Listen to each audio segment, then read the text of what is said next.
All right, good evening and welcome to Futbol En Vivo on Club Deportes Season 2, Episode 10. We are every week on clubdeportes.com. Be sure to follow us on Twitter at Futbol Austin. It's FUTBOL Austin. Follow Club Deportes at Club Deportes for all the latest and greatest sports news and commentary. Well, you have to go to the only website on the internet with 100% confidence in Josh Wolf as a head coach, clubdeportes.com. I am your host, Eric McCoy, and I am joined by a man who promises to cut his hair in the style of an Arturo Vidal Mohawk if Austin FC ever scores another goal. It's David Alvarez. Oh, yeah. Things are getting desperate, David. You may have already done it. You got the hat on. We don't know. You may already have an Arturo Vidal I'm Mohawk. back to the basic, I'm back to the old Longhorn orange because, it's hard to be green sometimes. It is. Not It's hard easy to be being green. green. Not easy being green these days. Angry. All right. Definitely not. All right, I am also joined by a Austin FC fan who's never been more grateful that Major League Soccer decided to expand the postseason. It's Jorge Chavez. Well, I'm 99% grateful. 99% grateful. Okay. Well, we'll get to that. That's some foreshadowing there, viewers. Yeah. But I'll tell you what, before we get started here, I just want to mention. So I actually ordered some groceries this morning from HEB, and to my surprise, along with my order, actually came an Austin FC hat. Oh, wow. Free Austin FC hat. Let me show you. It's a new accessory. Yeah, let me show you how this works right here. If you're an Austin FC fan, All right. this is what you got to do. Oh, nice. It even, if you turn it around, it even has the pre-cut holes in it for your eyes. If you really want to see what's going on, you can cut around those. Now, actually, Jorge, let me tell you, I actually think the lack of holes here is a feature, it's not a a bug. feature. It's a feature, It's not a a bug. feature. Because you wear one of these to I see. an Austin FC game, you actually don't have to see the action on the field. What's going right? on. Are you suggesting to wear this on this I am. HEB is the one that Yes, said you order groceries from HEB, you get a free Austin FC hat. The other great thing about this, not only do you not have to watch the 11th place football in front of you whenever you wear one of these, it actually conceals your identity. So you're someone. So nobody knows. You're someone. Image is very important to you, right? We know you hang out with people like Quentin Tarantino. You dance with Charlize Theron. You talked about this last week with us, David. Yes, you did. I didn't dance with Charlize Theron, but I saw Quentin Tarantino. Okay, but you hang around some heavy hitters, David. You don't want them to spot you at an Austin FC game. That'd be bad for your image. Just throw this bad boy on. No one knows you're there. It's brilliant. So order from HEB, you get a free Austin FC hat. I mean, not a bad deal, at right? least one. At least one. If you order a lot So of groceries, bring it- they'll give you a lot of these. Yeah, They'll give you quite a few. Can you bring it to the stadium? Can it's allowed to bring it to the Q2 stadium? I don't see why not. It's not like I don't your see how they flag. can stop it. It's not like your flag. So yeah, I think they'll let you in. No, the flag, now I don't have a problem, I don't think with the flag, Actually, you do have a problem with flags, but that's been discussed already. Yeah, but I'm not gonna bring my flag this okay. Caused enough trouble. Because I need enough space for that bag. That's true. Takes up a lot of space. That's true. Okay, let's get down to business here, guys. It was another difficult week for Austin FC. Again, they have gone at least 355 minutes without scoring a goal. Last goal came in the 5th minute against Colorado. That is bad. If you're not aware. That seems like a generation ago. Yeah, exactly. They lost 2-0 away to the LA Galaxy. Before we get to the highlights, I want to start with the starting lineup. Jerry, do you have the starting lineup you could show for us here? There's the score. Not good at all. There's the starting 11. Jorge, anything stand out to you about how Austin FC lined up to begin this match? Well, because of necessity. Apparently, from the last show to this show, we were able to. It's been confirmed that we lost Seba to Fagundes. to a month at least to a groin injury, if I'm not mistaken. So this necessitated Ethan Finley starting, and it forced Rigoni to start where he usually does, and it still didn't work. Well, no, actually, so Rigoni, force Rigoni to start where Fagundes usually starts. Okay, now because I actually liked the fact that Rigoni was there was a different look to the left, and you got to see Finley restored to the right wing. So but it didn't work. Well, I think on the right side of Austin FC's attack, and at the very least in the first half, I think functioned okay. I wouldn't say it was spectacular, but I think there was at least some coherency going on there. The left side, where Rigoni resided, I do not think worked. I think this was another disaster class from Rigoni. Not good. How many goals and many assists that we have now till now in the MLS? Still zero. Rigoni has 0 goals, 0 assists. Austin FC as a team have just 6 goals. Double checking. Eight games. And I would like to mention that it's starting to. Other people are starting to notice this. Matt Doyle from MLS Soccer. Smart guy. I really like Doyle. He pointed it out, and he pointed out something else that was interesting, that it was really the roster build. I mean, last year would seem to be like an anomaly, but the roster build of who he's got and what the team has and what's behind the starting lineup is a big tell on what Reina was able to build. And this is something that Jorge Turalde has been kind of building upon, is that the way this team was built was exactly the opposite of how you usually start things. They hired the coach first, almost a year and a half before they started Claudio Reina. And they had already gotten some guys in and everything. And so it wasn't. This isn't really Claudio Reina's team. He just kind of worked with what he had. It's really, in a sense, Josh Wolf's team and the owner's team. I don't know if he had how much he had to say, how much say he had in the hiring of these players, but he definitely had a choice in hiring Wolf. Which I'm not saying Wolf out or anything like that, but it was not weird. Saying anything. It was weird how this team was set up, and it's caught up to them. Absolutely. I think that is a big part of the issue is the roster build, not just Rigoni, but a guy like Johan Valencia, who we saw as a substitute in this game. So I think a player, a lot of money was invested in him, and he's not really delivered. No. Ronnie Redes, first ever signing, he's not delivered. Still has Rigoni yet to score a goal. Yeah, and then you have other players that I think, Romagna, I think he should be in the team. I mean, Romagna is on loan right now. Yeah, but you can question why he was loaned out when you're having to play Alex Ring as a center back. It would sure be nice to have Romagna still on this roster. Romagna is, I mean, there's no reason. They say he should be leaving because he wasn't fit, right? That was the main reason. I think that was, that was. But he said goodbye with a nice showing his six-pack. Nice physique. Okay, so, things need to be taken more seriously, obviously, right? There is enough players, I think. This is what many of the players you can put them in positions that can do things that they were done last year. I think you bring up a valid point, David. We'll get into Wolf and kind of how he's doing and where this team should be versus where they are, maybe a little later in the show. But I do think you're right. I think there is talent on this team. One of the issues that I had with that starting 11 was, again, I'm going to keep banging this drum until it changes. I'm tired of seeing Urruti start ahead of his artists. Like it just isn't working with Maxi right now. Again, I brought the stat last week. Since July of last year, he's scored in 2 games. That's it.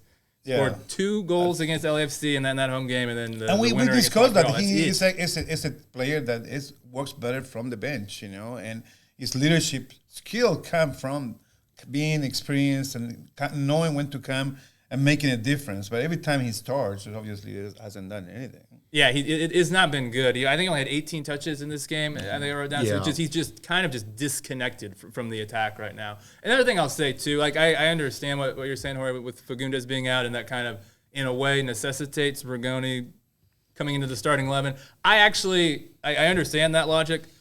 I think regardless going forward, I do not want to see Rigoni start again.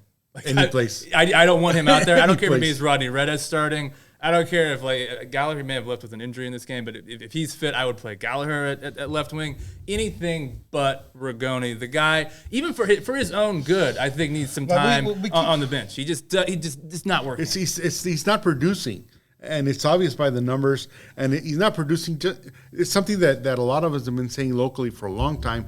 Now it's national, with Matt Doyle actually pointing it out. There was a video. So the website I get stats from a lot of times is called fbref.com. And there was they autoplay like certain I don't know, highlight reels or whatever. And the highlight reel that it showed the other day when I was on the site was Rigoni ignores open runners to hit aimless crosses. That was a whole video devoted to just Rigoni hitting aimless crosses. It seems like that happens in every single game. I have several videos of that. Yeah, probably. I'm sure we all do. Yeah, we probably can recall at least one really instance good in quality each game. ones too. Good quality passes to nobody. Yeah, exactly. And so, because he's not producing and something's got to be done. Yeah. I mean, Zardes wasn't performing. He got sent to the bench. Fagundes had struggled early in the season. He got sent to the bench. Ring didn't started the season on the bench. Been your captain for 2 years. You bench him. How is Rigoni? Keller makes a mistake. Gets sent to the kids team. Where he's been playing very well, by the way. Well, was on the bench for this game. Yeah. How is Rigoni like the golden guy? I don't know. What force field is going on around him? Every time somebody make a big mistake, usually as being kind of punished, Yeah, everyone else, but not Rigoni. What about, there was an error in last game too?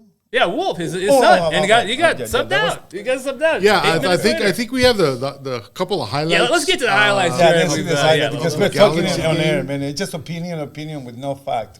we need the fact. We need the evidence. The cold hard facts. That was the starting lineup, and that's. Chicharito has not scored a goal, remember, the entire year, and he was in a crisis. And if you look at he just needed to face Austin. If you look at the formation, it was basically 5 midfielders and 2 guys up front. Yeah, so there was a lot of offensive power against pretty weak. I wouldn't say weak. I would say unafraid of the offense.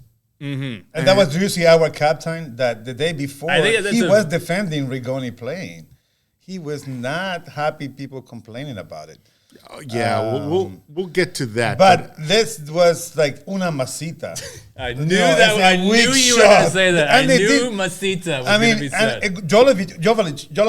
Jovic, he did it, but he came back. But Lima was the man of the game. I love the Lima long throws. Because they were actually the 2 best things on the game of Tennessee. They were the long throw-ins by Lima. They were the most dangerous thing that happened. You're actually right about that. I looked at the stats. The highest XG for us. Another masita by Rui. I mean, they obviously they're not 100% the LA because they're like not kicking the ball hard enough. Not only that, but if you notice, look at the stands behind the goal.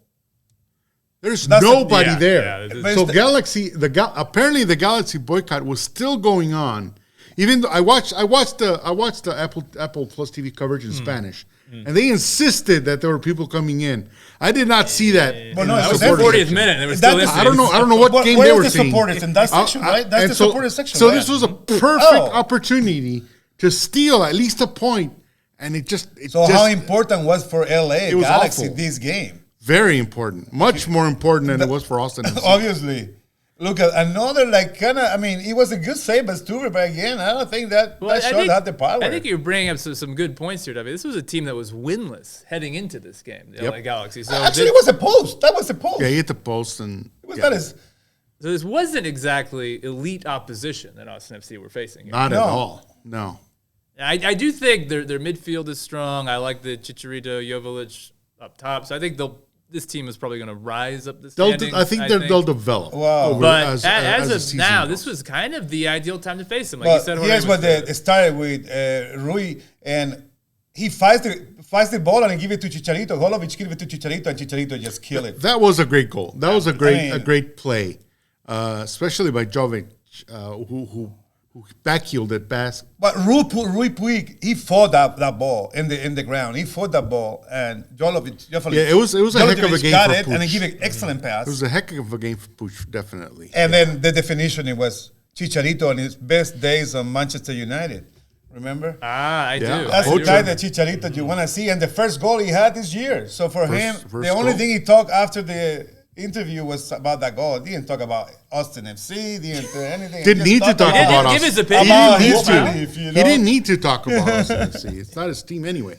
But it was so. This was This was a pass. I'll give the Galaxy the work they did with Puig, getting in the middle of it. This was just horrible. But that was I don't know what was a Owen bad Wolf was thinking. giveaway from Owen. But they think that play. I mean, and you give. Oh my God, that was Rui Puig. They put it in, but you have to see like who was the last man? Lima was the last man, and before Lima you had who missed the ball? It was Wolf. It was Wolf. But you never missed up when you are the last man and in that position. You never missed a ball. But he did miss it. But there was nobody behind it. Where were the central defenders? Where? It's like even from the first. You should have seen that from the first pass. But Rui Puig just put it in. He had that beautiful goal, but then he caught 2 misses too. I think it speaks to some of the structural issues Austin FC are having right now. That you just have no one back there. Well, everybody does that thing. But. Oh my God, that was a nice step over and another cross, and Rui Puig, he totally missed that one. Oh my God, he was like, you could have easily put it over Stuver with the left. Or you just tucked it under. We're lucky to get out of this. Yeah, we got lucky that we didn't get the third goal because how bad the technique of some of those Galaxy forwards are. I mean, they have a lack. I think they're lacking confidence right now. Like he's like, his expression said everything, you know. Yeah, because if you look at the statistics, I think Galaxy only put 9 shots. So they had 18 shots total, 8 on goal. Austin FC 11 shots total. Yeah, did just 2 on target.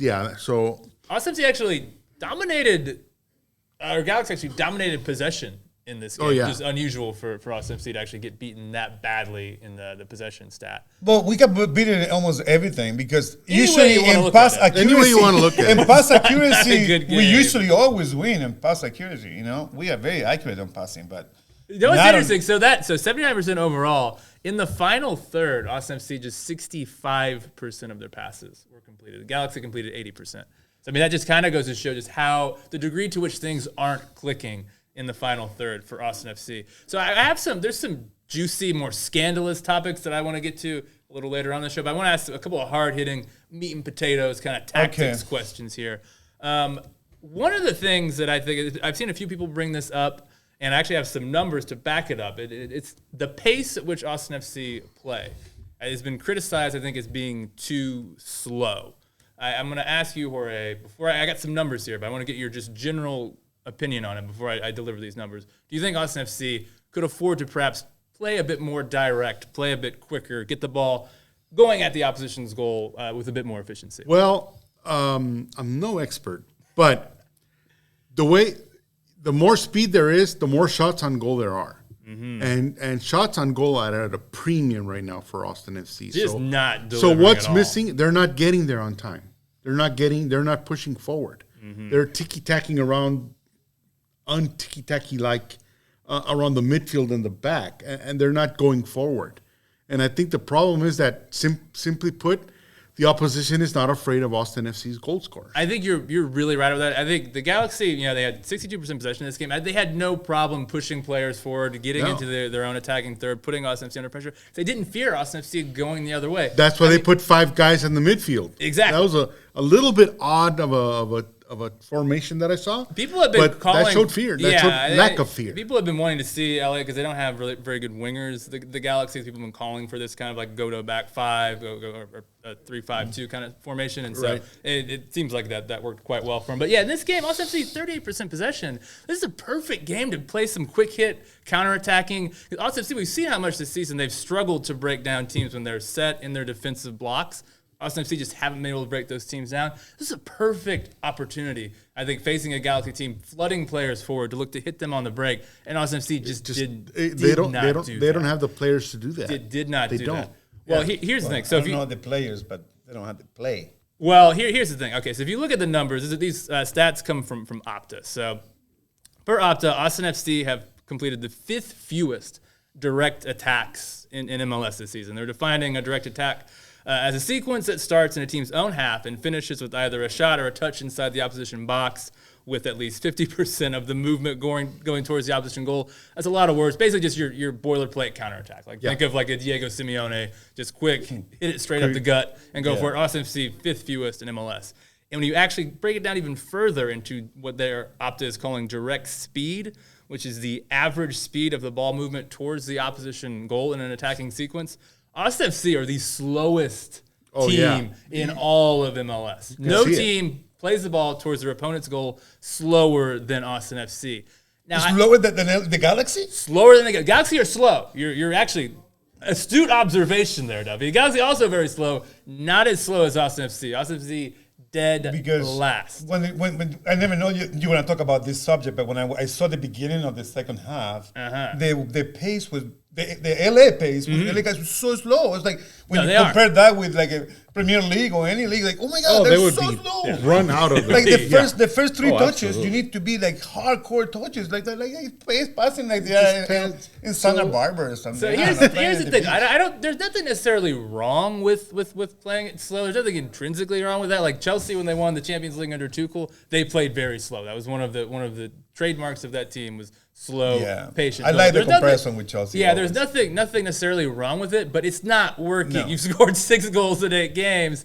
One of the things against Vancouver that I liked, we haven't seen it a whole lot since, but in the first half of that game, you saw Alex Ring getting on the ball and just pinging it forward into the box towards Driussi. Driussi's actually a much better aerial attacking presence than what a lot of people would think. He's actually good at winning aerial duels.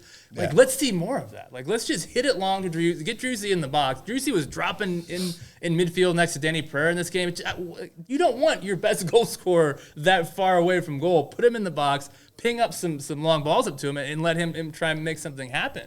Like, I'm not saying you have to totally throw away the script, as Wolf. We know he didn't want to do that, as Chris Bills found out. But change the script. At least a few times a match. Let's try hitting some long balls up top and seeing what happens. Because if the problem is that there need to be 2 center backs at all times defending against a counterattack or whatever, then they don't have to. They don't have to have 2. They could put 3. I mean, we look at the formation that Galaxy put out. They had 3 guys in the back, just 1 center back. All they need is Leo Väisänen in there. He's got the height, he's got the speed. He's been a quiet MVP for the defense back there because he's not that bad. Good. He's been good. He's not that bad. He's not been a problem. And so just keep the 2. What happened in that second goal for LA Galaxy? Where was he? I mean, but look at it this way. Spot. I mean, who was back there? Nobody was back there. But who's supposed to be there?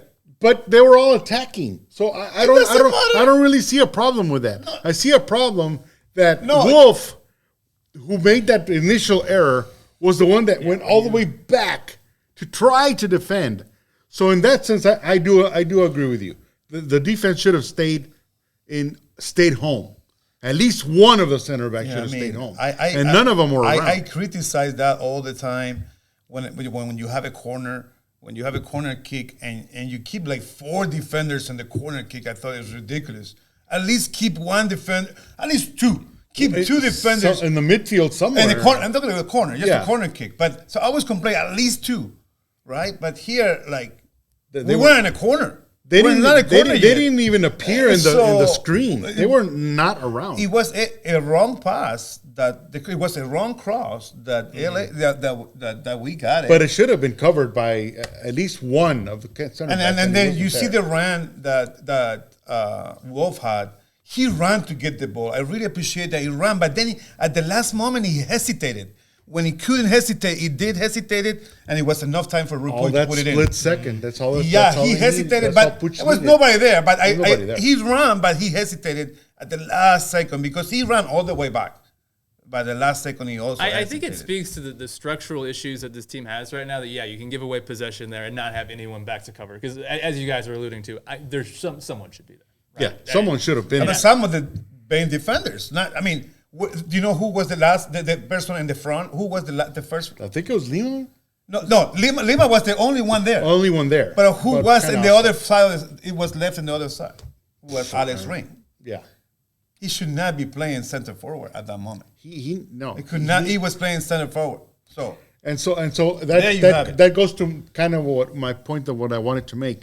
If Leo Väisänen is put in the center as the only center back with a left and right winger or left back, Nick Lima's pretty serviceable, and I think Gallagher has kind of proved that that's his position to lose. Yeah. So and there's nobody else anyway, but those two guys, and maybe a Hector Herrera to spell either one of them. He's pretty got a lot of experience. It's like the team doesn't have a plan that they don't have set pieces. Those are like kind of set pieces. It's interesting that you bring that up, David. You know who has the fewest XG from set pieces in MLS this season?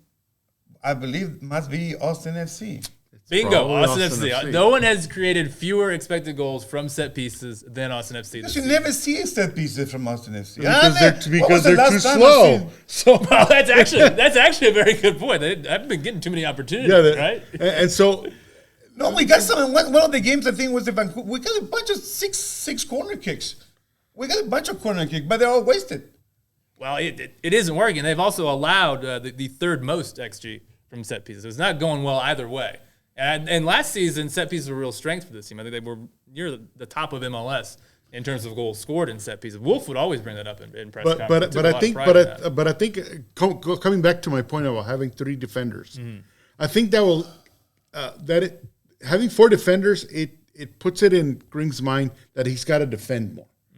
But if he's a midfielder, he could just return back to the position he had last year, where he was kind of a defensive midfielder, but contributed to offense. That's going to ease Driussi's worries about having these two young guys next to him. Yeah, and so that's going to free up Driussi to do more. So the front three guys or two guys or whoever they put up front might be get a little more service from a Driussi. I'll tell you what. Red Ivanovic was named to the substitutes bench for this match. Didn't actually feature. Did not see him. If he can play at least 60 minutes, I think he has to start against San Jose, and you move Ring into midfield. Something. I mean, is that what David? What this attack? It doesn't work, man. Well, okay. Let's talk. All of a sudden tomorrow, you wake up to the news: Wolf out. Alvarez in. You've been named head coach of Austin FC. The city of Austin rejoices. Okay. What do you do to this attack? I bring Romagna first.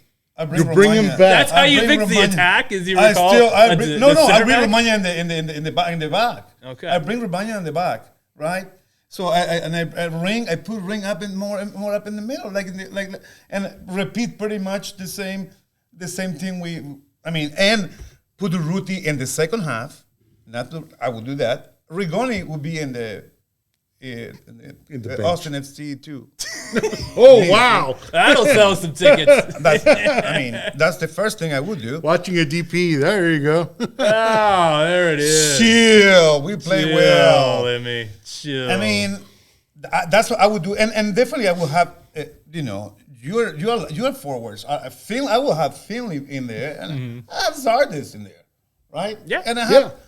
Pretty silly. It doesn't take much of a thinking. I tell you what, Coach Alvarez, I'm liking the thought process here, man. I think you might be a popular head coach for this team. Yeah, and I definitely I can do a 4-3-3 again. We can do a 4-3-3. Yeah, 4-3-3. 4-3-3 is fine with me. Let's do it. Yeah, I do a 4-3-3, and then we would play with the same. We would put the videos of Austin, the Violet SC playing against us, and that would be motivated team that they can overcome and play 100% no matter what team. Okay. Now, it's interesting, David. That's a nice little segue there. You're talking percentages. Because one of Austin FC's favorite sons, he's been getting pretty into percentages as of late. Yeah. So, Captain Sebastian Driussi, he had an Instagram post the other day. I'm just going to pull this up right here. I'm not texting right now. This is for the show. I'm doing some work. Oh, there it is. There it is, guys. Sebastian Driussi said, no matter how much you do, 99% of the things right, people will always watch the bad 1%. Now, I have a lot of questions about this. I totally agree with them. If you come from a southern corn, Argentina and Chile, man, we just complain about everything. But everything. But I mean, you think that tweet was, you think that post was directed at you? Is that what you're saying? You think he was calling you out? Not me. I never, you know. You've never said anything bad about this team. I never say anything honestly, about. It's a little bit confusing. We talked about this just before the show. Who was that comment directed to? Yeah, that's what I'd like to know. The fans, who are pretty livid right now. If you want to take the temperature of the fan base, it's a pretty strong opinion. Right now, the fan base, like people is starting to talk. You know, people are starting to be vocal about it. Like some supporters that say every time they hear some people coming at the beginning of the game, they're booing them, and the other people they're booing them back. Who are they booing, David? Well, they're booing especially the technical stuff and some of the new Argentinian players. Rigoni, I think is his name, number 7. New guy. But that's the one they mostly boo, right? And then there's other people, you shouldn't boo him because they're part of the team. Everybody is verde. We're only one team. You need to be supportive. Don't do that. So, I mean, I got it. People really want to have one team. Everybody wants to have some team. But we need to have a team that wins. Like a team that is loyal to the fan base that put him in the second place last year. It was not only Rigoni. I mean, it was not only Driussi, Seba that put us up. It was mostly the Austin fans. It was the Austin city that was behind the team, you know, and had a good team, had a good player. So you think the fans? A good idea. The fans You think they're too negative right now? No, I'm not thinking the fans too negative. I'm saying that it is very important. It's not cheap to get into QT. It's very important, right? And it's very important for the players too. The players know how important it is to be with that fan base. But now the fan base is divided because, you know, we have so many people in the stadium that got tickets and they were able to have tickets, and they're first-time football watchers, you know. They don't know much about football, so they still think like in a football way, American football. They think like a baseball guy. So there's not much accountability. It's like, okay, we did so good last year. We should do okay. That'd be a great quote to have on the front of this video. Austin FC fans lack knowledge. David Alvarez. Well, not all of them. I mean, there's a lot of them. I mean, so many people that wanna be at the stadium and they are so knowledgeable, and other people that are so knowledgeable that they don't want to go to the stadium now. That's a sign of knowledge. That's a sign of knowledge. Not going to the game. Yeah, people they're like getting tired of it. It's like, come on, dude. That happened the first year so long time. It's happened the second year during the playoff, and then happened entire year, and nothing happened.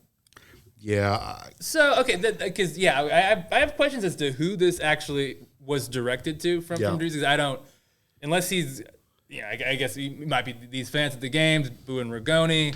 Maybe he's spending too much time on Austin FC's Facebook fan page because there's a lot of negativity going on there. A lot of comments there. So maybe that's what's going on. But the media, I think, generally has not been too, even us, we're not that negative, I don't think. Increasingly become a little more negative. Fair and balanced. We try to be helpful as much as we can. But the other thing I'd like to point out, Driussi, man, you're not doing 99% of things right now. This team is not. It's not 1% that's missing. But in his defense, I don't think it's all his fault. No, it's not his fault. But we're talking about what he did, what he's saying right now, what he said on Friday before the game against LA. He was defending Rigoni. He said Rigoni was doing good. Like he was.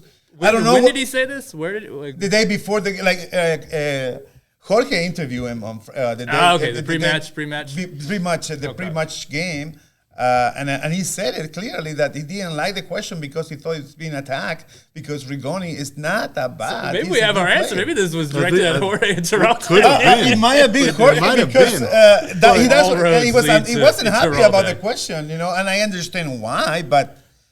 He needs to understand that it's beyond his friendship with Rigoni. I have zero problems with Terrell asking that question. Zero problems. And I have zero problems with Driussi as the player. Mm-hmm. As a spokesman, that's different. Okay. Which gets into the question about the captaincy. Oh, you read my mind. And because we talked about this as well. Mm-hmm. Is Driussi the ideal captain for this team at this time during, let's just say it out loud, during this crisis, because Austin FC is in a crisis right now. They are spiraling downhill. 11th place in the West. 11 plays. Even qualifying for the playoff is looking very, very deep. Playoffs start today. It would not feature Austin FC. So 13 teams qualify, right? Nine teams qualify. MLS would like 13 teams to qualify, but only 9. Who doesn't qualify? That's the question. So that begs the question: do they need a co-captain? I know Josh Wolf talked about a committee of leaders, and certainly the Ring is one of those leaders in there. But do they really need a second captain in having Ring as the second captain?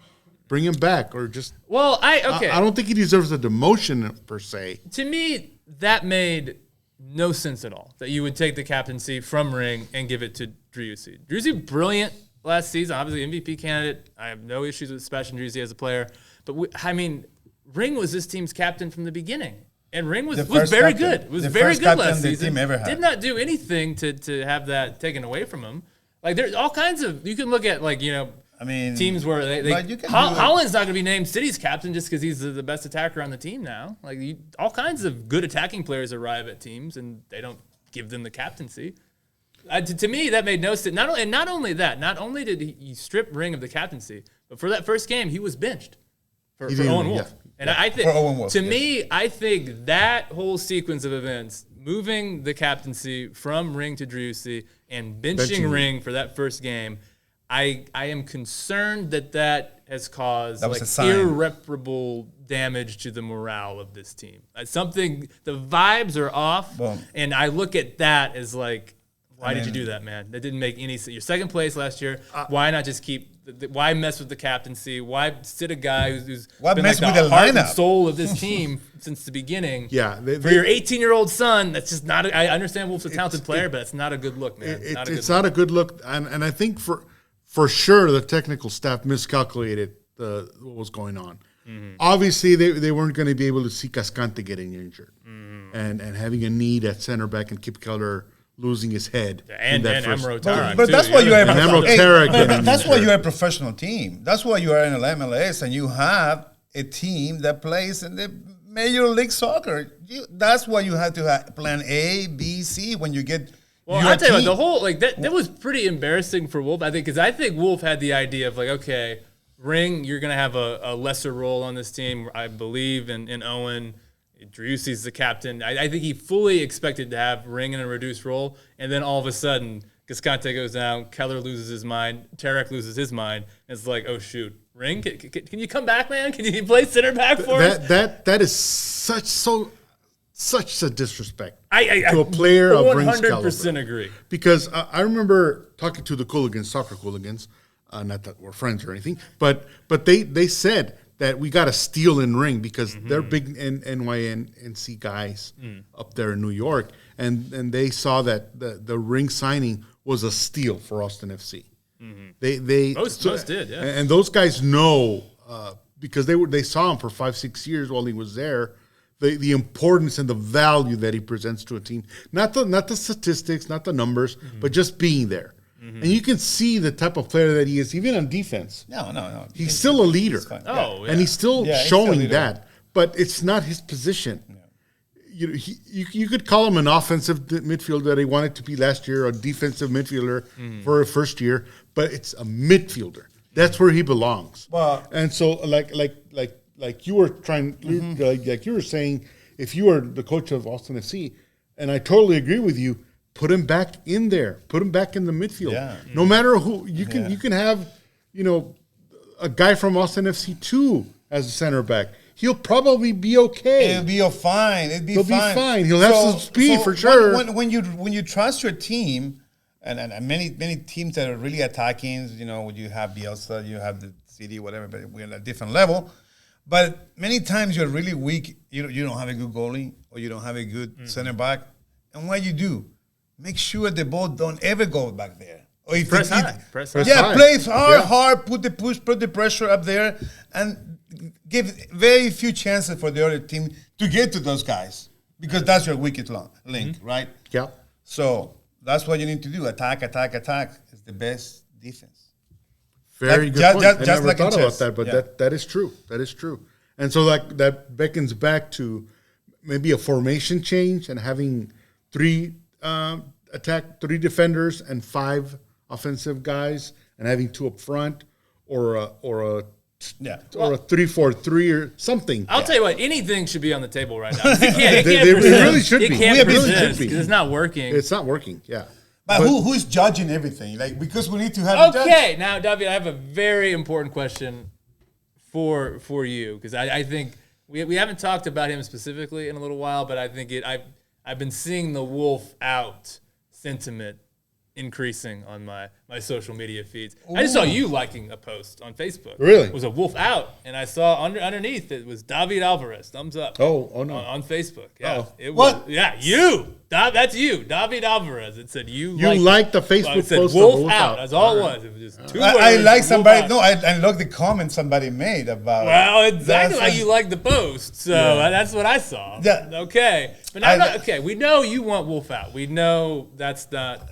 We're not breaking any news here. No, it's since the first year.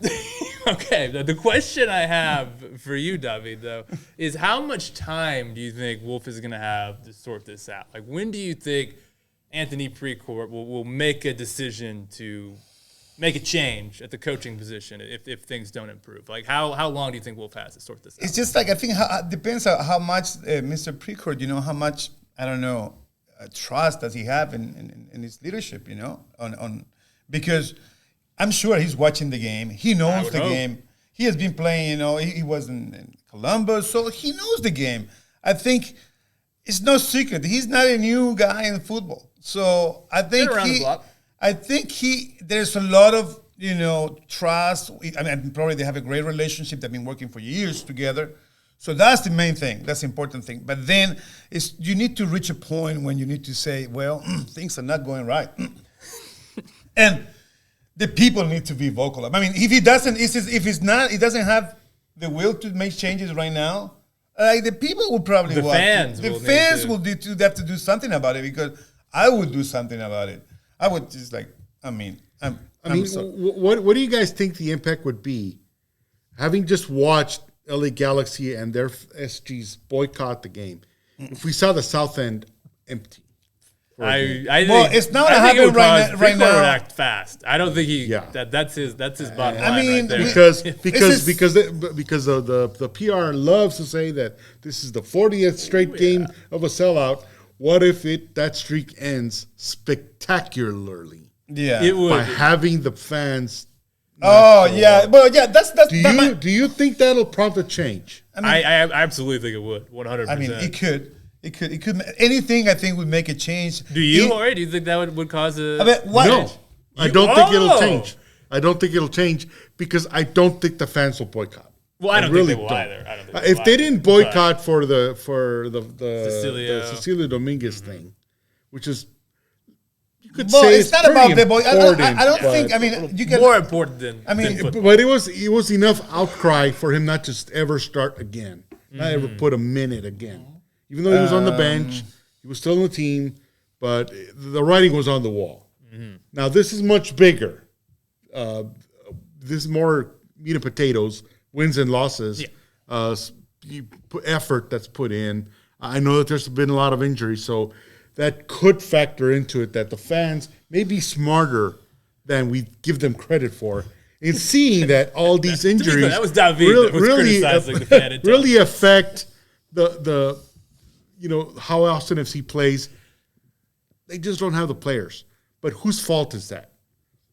Well, okay. Now, this brings up an interesting conversation. Because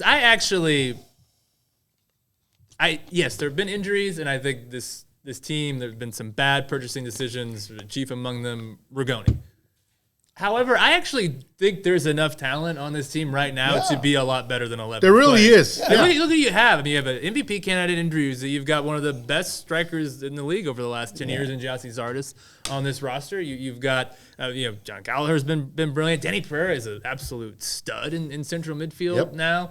Even like Owen Wolf is a U.S. Youth International. Nick Lima has been a former U.S. International. Like, there's a lot of talent on this team right now I think, be better than where they are. So while, yes, I agree, the front office, I am the first to criticize a lot of the signings they've made. Yeah. But I think there is enough talent for this team to be above the playoff line, to be sure. So we should be getting better performances than what we've been getting. Yeah. And just this week, they signed a couple of guys from Austin FC too, including Noel.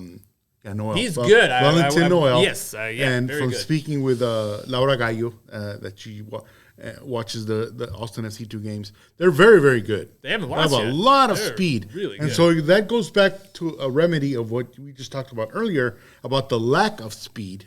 Mm-hmm. Because the lack of speed, it all ties together. If you add some speed in there, that puts pressure on the opposing defense that they are not going to put the ball much in front end anymore, which is the weak link. Yeah, I mean, So you were right. Ties down. When you asked me about the question, who do I put down? I put up in the field. I mean, definitely in the field as a coach, I need to put 3 big guys. I need to put at least 2 to 3 big guys. I cannot have it. Where do you want? Like, the center back or? Well, obviously center back, one and center back. You know, in a center. I mean, I will always get a tall center forward too. Like Gite could be. I don't know. Some people like that. He's out on loan right now.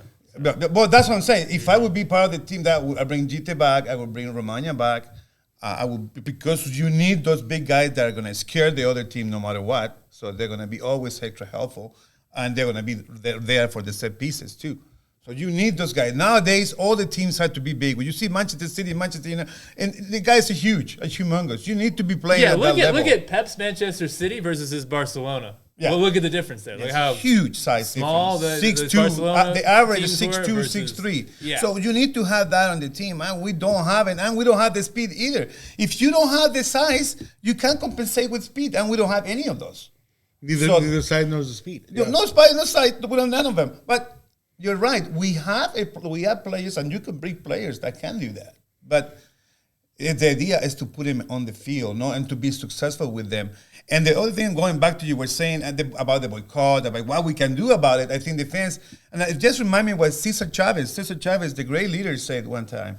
So there's the 3 ways to win any battle you want to win, and you think you're right about it, is through nonviolence. So don't use violence, but use. We don't advocate violence. First of all, boycott, strike, and protest. You are looking very Boycott, revolutionary. Very Che Guevara-ish. Yeah, very revolutionary look right there.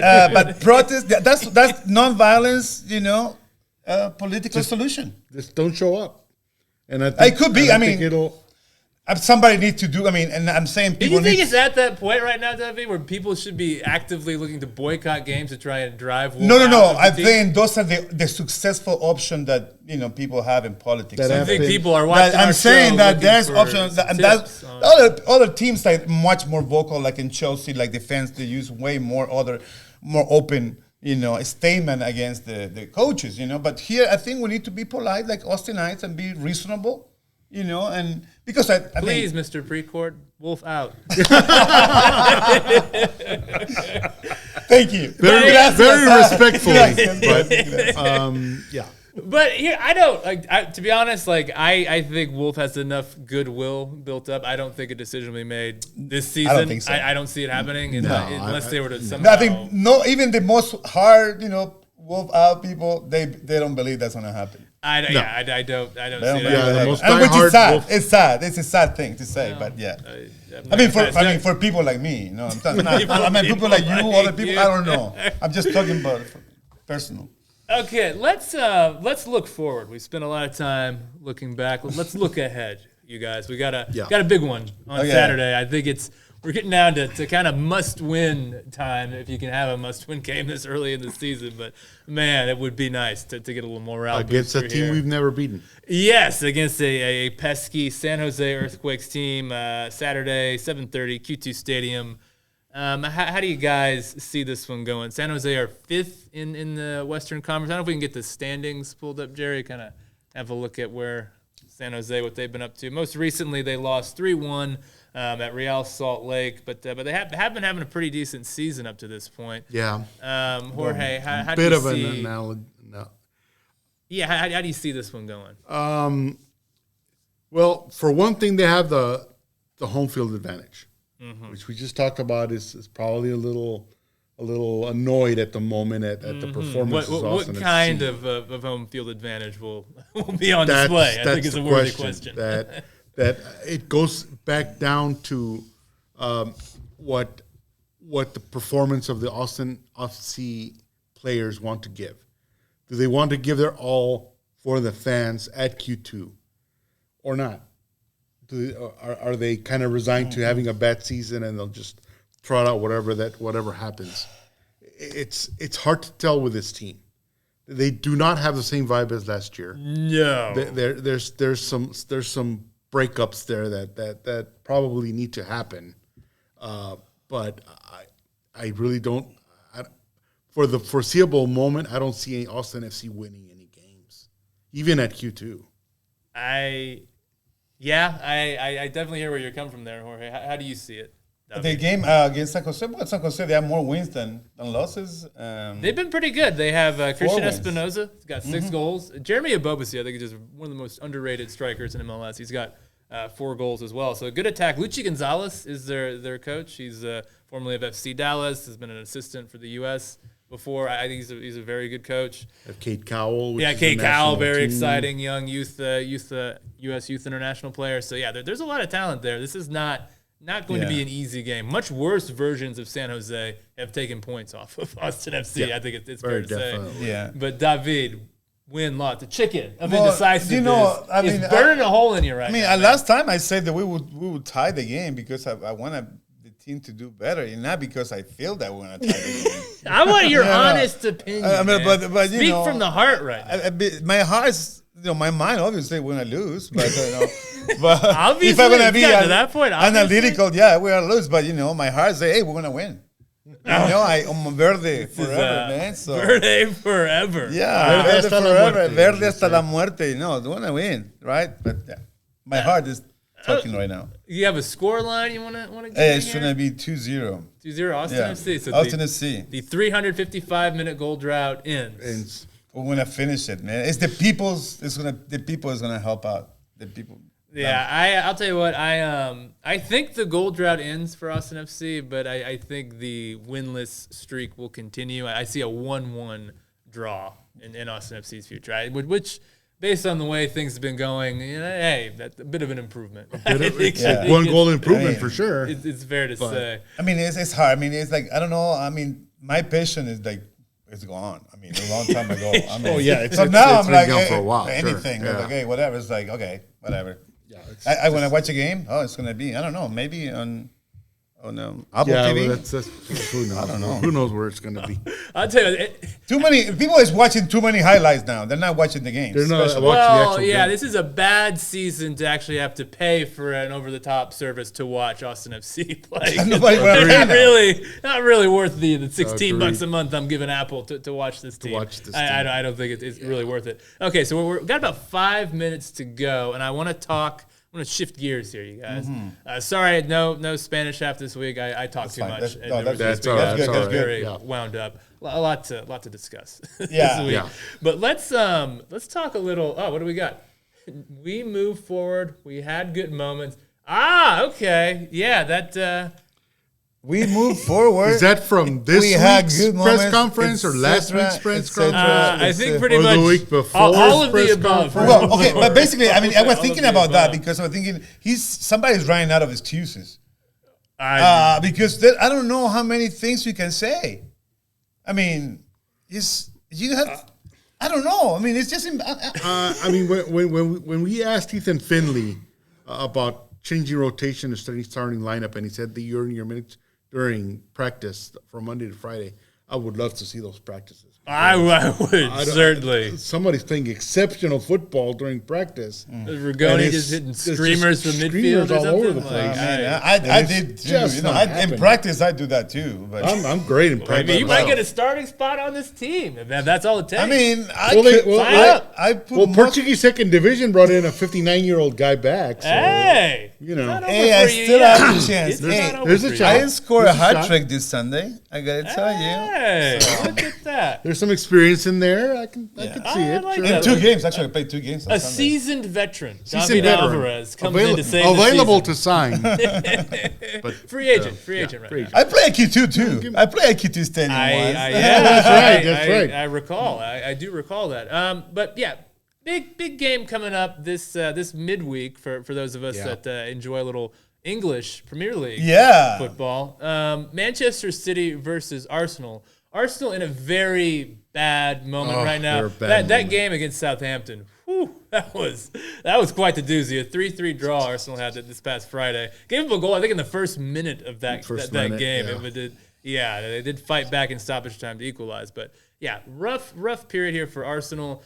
Jorge, you and I, we're on the Arsenal bandwagon a couple weeks ago. Sure. We very quickly jumped off that Arsenal bandwagon last week. Which is easy when to do. The subject was brought up again. Yeah. I am going to stay off of that bandwagon. I don't want to get back on. I don't like that ride. I want to stay far away from that. I think City are going to win this one comfortably. How do you see this game coming this Wednesday? Yeah. Think so? I think.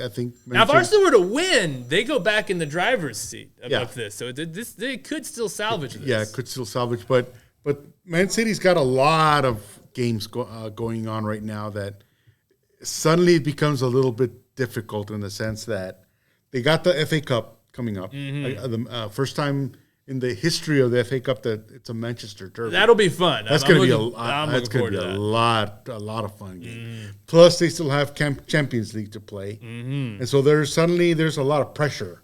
Yeah, and I foresee them losing at least one of these.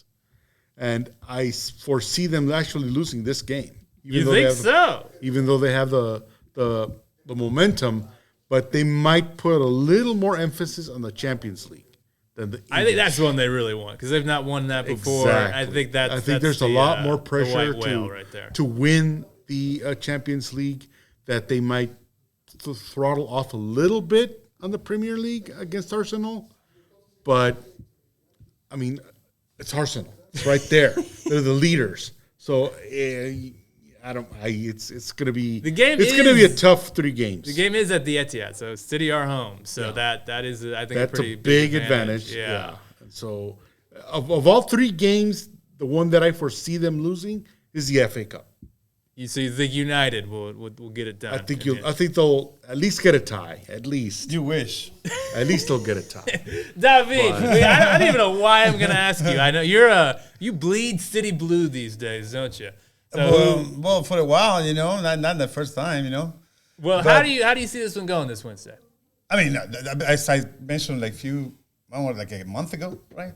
I think I'm not going to change my position. not going to change. I mean, they showed Chelsea will be playing at the same time. I'm not going to watch that game. And who cares? I want to watch this. This City Arsenal game. It's going to be Manchester City is going to win it all. I mean, it's going to win the Premier, and it's going to win the Champions League too. Wow. That's what I say. Like, I'm not going to get back. You think the treble? They're going to win the treble. The treble too. Just like Sir Alex's Manchester United. Exactly. I mean, the city is deep. The city is deep enough to do that. I mean, few teams don't disagree. Have the deepness and the coach that can do it. Because you can say Arteta is a great coach, but he doesn't have all the players. And you can see when we talk about the captaincy, you see Odegaard was not much of a captain. It was the Man City Shevchenko, the Ukrainian. Mm-hmm. When he is the one that rallied the players and the Southampton. Yes, after they gave up that second goal. Yes, you are right. It was Zinchenko. Yep. He was so that's going to remind me of the Elston FC. It's like, who is the real captain, right? He is the real captain. Obviously, he's the real captain. We've not seen anything like what we saw from Zinchenko, from Driussi. But Shevchenko has been taking the lead. Guy he is anyway. He has been taking the leadership of that team, and he would show it on the field. Yep. So it depends. Probably, I mean, he's going to be a very important figure. Obviously, he and Jesus are going to be keys. Both former Manchester City players are going to be a key on that game. Yeah, I can't wait. It's going to be quite the showdown as we got the standings right there. Yep. And the big news of the week. City with 2 games in hand there. So Arsenal with the 5-point lead, but City do have a couple matches. Oh, yeah, in 2 hand. matches. Yeah. Just a quick shout out to Newcastle and their demolition. God, they destroyed 5 goals Tottenham. in 21 minutes. Boy, I think it looked easy. God, Scoring goals, it looks were easy with Newcastle. Not so with Austin FC, right? I mean, for a total of 6. Yeah, total of after the 6 whole in that game. Yeah. I mean, and it's so nice and when you see the Premier League and you can see so many teams that they play with the same players, and some of them do really well and others do really bad, right? Newcastle had the same players. They've been doing really good, even after the infuse of some players like the Swedish, the Saudi money. Yeah, well, yeah, Gamarash has been he's one of my favorite players to watch. But other teams, have not shown the same quality. Is that a shot at those Chelsea were the there, results? Are you criticizing my 11th place Chelsea? Just like Austin FC, both my teams in 11th place. Isn't that wonderful? Well, it's just a little bit of Everton too, because Everton also had how many coaches this year? I'm not an Everton. I mean, not Everton. Sorry. It's Blue. You were talking about Blues and Blues. I'm not jumping on that. I'm talking about Chelsea. How many coaches Chelsea had this year? I've lost track. Just 3. Just okay. 3. And the Lampard is the best example of it, right? He had the same players that Tuchel made the team winning, and then now Tuchel is playing back. He's having a great Tuchel players. Might be throwing away the Bundesliga, right? Yeah, he's not doing too well either. But what I'm saying is like sometimes it's the coaches and the players, but then sometimes things coincide. But okay. I think they're about to turn the lights out on us here. I think we've gone over, but hey, it's been fun, you guys. We hope for better times ahead next week. Let's fingers crossed, everyone. Yes. All right. Thank you, everyone. Do this again next week.